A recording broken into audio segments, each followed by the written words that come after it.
Risk and its management. A risk is something that may happen, and if it does, will have a positive or negative impact on the project.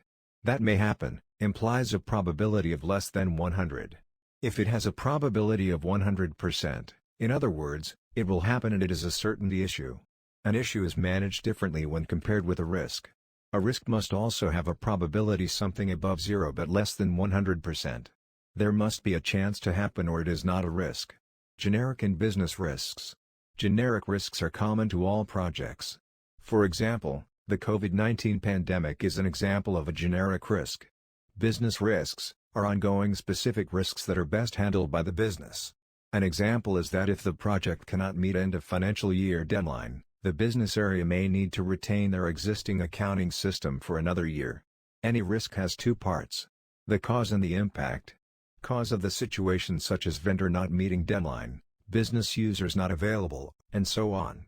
Impact is what it has on the project such as, the budget will be exceeded, milestones not achieved, and so on. Positive versus negative impact of the risks. A project finishing ahead of schedule was perceived as a risk. Although it might seem to be a bonus, the completion date occurred at the busiest time of the year for the company. The last thing needed was a project going live in their peak period. The mitigation was that if the project was ahead of schedule, it could be slowed down by reducing resources. Risk management plan. The risk management plan comprises of 4 steps.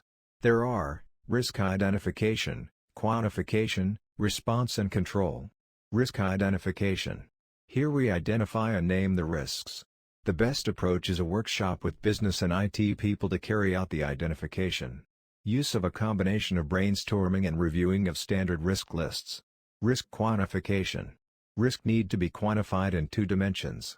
The impact of the risk needs to be assessed. The probability of the risk occurring needs to be assessed. For simplicity, rate each on a 1 to 4 scale.